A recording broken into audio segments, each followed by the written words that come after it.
Alhamdulillah alladzi khalaqaz zaman wa faddala ba'dahu 'ala ba'din fa khassa ba'da asy-syuhuri wal ayyam wal layali bimazaya wa faddala yu'adzamu fiha ajru wal hasanat. Asyhadu an la ilaha illallah wahdahu la syarika lah wa asyhadu anna sayyidana Muhammadan abduhu wa rasuluhu ad-da'i fi qawlihi wa fi'lihi ila ar-rasyad. Allahumma salli wa sallim ala abdika wa rasulika Muhammad wa ala alihi wa ashabihi hudatil anam fi anha'il biladi amma ba'd. Faya ayuhan nas ittaqullaha ta'ala bi fi'li ta'at. Faqad qala Allah ta'ala fi kitabihil karim fa huwa asdaqul qailin wa tazawwadu fa inna khairaz zadi taqwa wattaquni ya ulil albab. Hadirin jamaah salat Jumat rahimakumullah. Pada kesempatan kali ini mari kita sama-sama untuk meningkatkan kualitas ketakwaan kita kepada Allah Subhanahu wa taala. Tentunya sebagaimana yang telah kita maklum bersama bahwa perihal takwa banyak disampaikan oleh para ulama, yakni imtithalul awamiri wajtinabun nawahi, yang artinya adalah menjalankan apa yang telah diperintahkan oleh Allah Subhanahu wa taala dan seiring dengan itu menjauhi segala sesuatu yang telah dilarang oleh Allah Subhanahu wa taala. Tentunya dengan upaya agar ketakwaan kita meningkat, kita mengikuti segala sesuatu yang telah disyariatkan oleh Rasulullah sallallahu alaihi wasallam. Tentunya pasca ketakwaan seorang dapat meningkat, begitupun berharap berdampak terhadap keimanan seseorang. Takwanya meningkat, imannya pun yang diharapkan meningkat. Semakin iman, semakin percaya, semakin cinta kepada Allah Subhanahu wa taala. Sebagaimana yang telah disampaikan oleh Imam Abu Hatim, kata beliau, innal imana yazidu bit ta'at wa yanqusu bil ma'siyah. Kata beliau, innal imana yazidu bit ta'ah, yang artinya adalah iman itu akan meningkat tentunya dengan taat kepada Allah Subhanahu wa taala, dengan taat kepada Allah Subhanahu wa taala, patuh terhadap Allah Subhanahu wa taala. Berikut pun iman seseorang akan berkurang jika seandainya ia melakukan maksiat kepada Allah Subhanahu wa taala.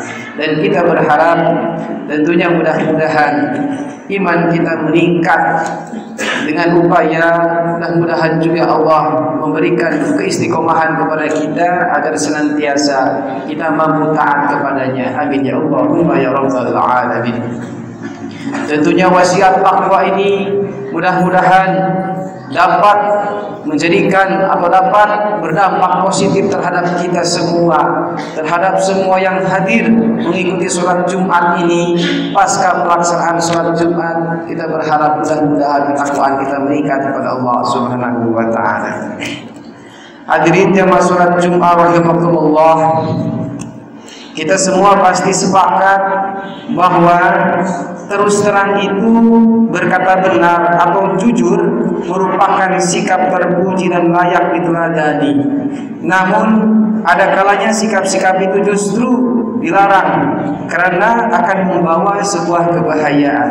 Contohnya dalam jujur atau jujur ketika seseorang mengumbar dosa dirinya sendiri kepada orang lain atau mengumbar kemaksiatan dirinya sendiri kepada orang lain. Rasulullah sallallahu alaihi wasallam bersabda, "Kullu ummati mu'afi illa al-mujahirina." Kata beliau, Rasulullah sallallahu alaihi wasallam menyampaikan, "Kullu ummati mu'afa illa al-mujahidin." setiap umatku akan mendapatkan ampunan dari Allah Subhanahu wa taala, kecuali mujahidin atau orang-orang yang berterus terang dalam berbuat dosa.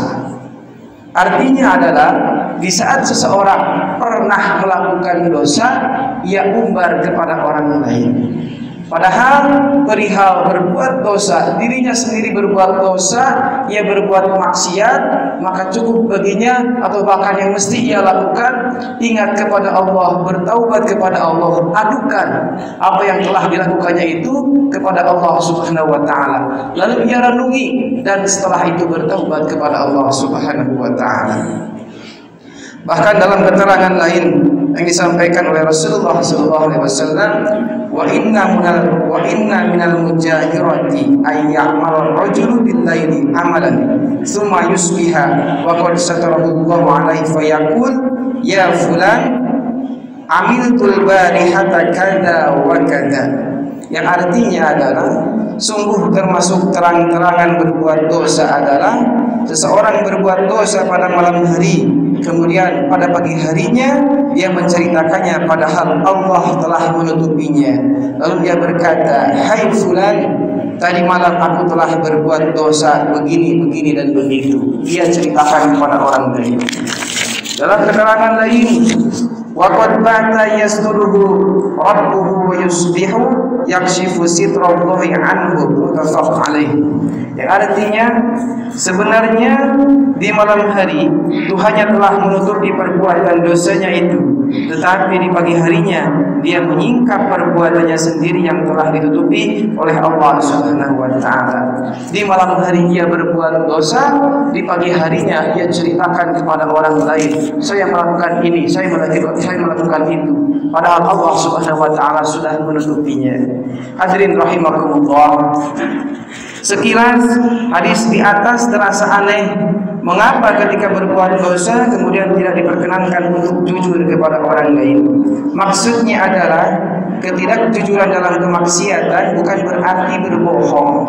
Akan tetapi ketidakjujuran dalam hadis tersebut adalah ketidakjujuran dalam arti tidak menceritakan kesalahan dan dosa dirinya sendiri kepada orang lain. Perihal dosa yang pernah kita lakukan kepada Allah lah kita ceritakan. Segala sesuatu yang telah dilakukan, apa entah itu dosa ataupun maksiat, ceritakanlah kepada Allah Subhanahu wa taala, karena sebaik-baik tempat cerita adalah Allah, bukan diceritakan kepada manusia yang lain.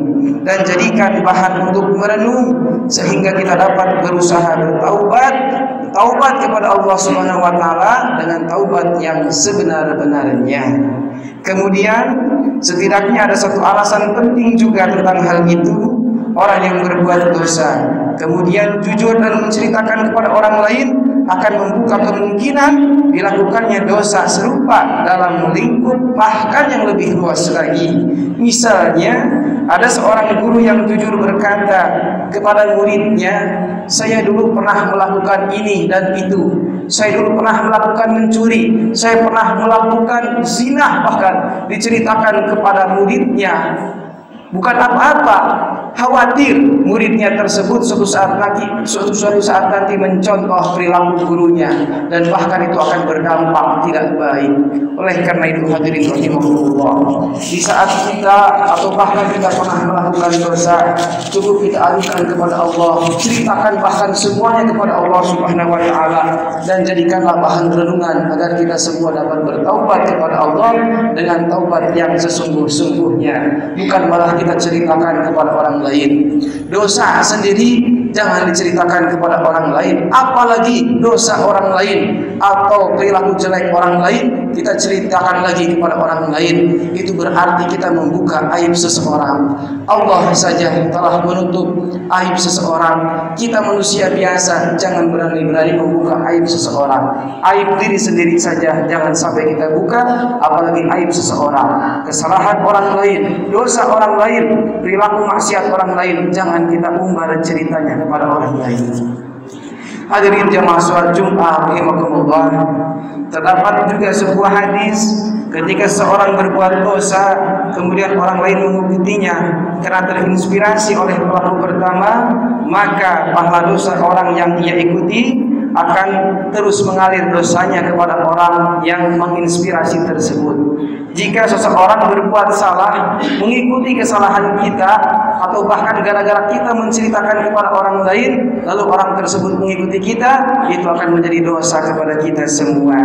Rasulullah SAW bersabda dalam hadisnya, kata beliau, "Man sanna fil Islami sunnatan hasanah, falahu ajruha wa ajru man 'amila biha ba'dahu min ghairi ayyan qusa min ujurihim syai'un." Kata Rasulullah, orang yang melakukan perbuatan baik dalam Islam, maka baginya pahala dari perbuatannya itu dan pahala dari orang yang melakukannya sesudahnya tanpa mengurangi pahala mereka sedikit pun. Jika ada follower, jika seandainya ada seseorang mengikuti perbuatan baik kita, meniru kita, lalu orang lain tersebut mengikuti kebaikan yang pernah kita lakukan, maka akan menjadi pahala baginya. Bahkan dalam keterangan lain, man sana fil Islam sunnatan sayyi'ah kana alaihi wizruha wa wizru man amila biha min ba'dihi min ghairi ayan qusamin awzarihim syai'un. Sebaliknya, orang yang melakukan suatu perbuatan buruk, maka baginya dosanya dan dosa orang yang melakukan sesudahnya tanpa mengurangi dosa mereka sedikit pun. Jika kita melakukan sebuah kesalahan, jika kita melakukan sebuah dosa, lalu orang lain meniru kita, mencontoh kita, maka orang lain akan mendapatkan dosa. Begitupun kita yang ditiru akan mendapatkan dosa. Oleh karena itu hadirin jemaah salat Jumat rahimakumullah, mari kita merenungi diri. Jika seandainya diri ini banyak dosa, segeralah bertaubat kepada Allah Subhanahu wa taala. Bahkan sebaiknya jika ada di antara kita yang sudah melakukan dosa atau kemaksiatan atau kemungkaran, lebih baik segera menyesali diri, memohon ampunan dan bertaubat kepada Allah Subhanahu wa taala dengan taubat yang sesungguh-sungguhnya. Jangan malah kita menceritakannya kepada orang lain. Allah Subhanahu wa taala berfirman dalam surat Hud ayat 3, kata Allah, wa nistaghfiru rabbakum thumma tubu ilaihi yumati'akum mata'an hasana ila ajalin musamma wa yu'ti kulli dhi fardin fadlah wa in tawallaw fa inni akhafu 'alaikum 'adzaba yaumin kabir. Kata Allah Subhanahu wa taala, hendaklah kalian memohon ampunan kepada Tuhan lalu bertaubat kepadanya, niscaya Dia akan memberi kenikmatan yang baik kepadamu sampai waktu yang telah ditentukan. Dia akan memberikan karunia-Nya kepada setiap orang yang berbuat baik, dan jika kalian berpaling maka sungguh aku khawatir kalian akan ditimpa azab pada hari kiamat kelak. Hadirin jemaah salat Jumat rahimakumullah, mari kita senantiasa meningkatkan kualitas diri kita kepada Allah. Jika seandainya kita punya masa lalu yang curam, yang punya masa lalu gelap, mari kita akhiri masa lalu yang gelap tersebut, kita buka lembaran baru dan bertaubat kepada Allah Subhanahu wa taala. Bukankah air hujan itu turun dari awan yang gelap?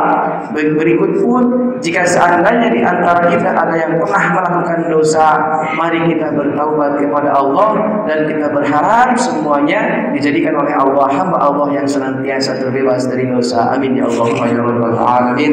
Barakallahu li wa lakum fil Qur'anil azim wa nafa'ani wa iyyakum bima fihi minal ayati wa dzikril hakim wa taqabbal minni wa minkum tilawatahu innahu was-sami'ul alim.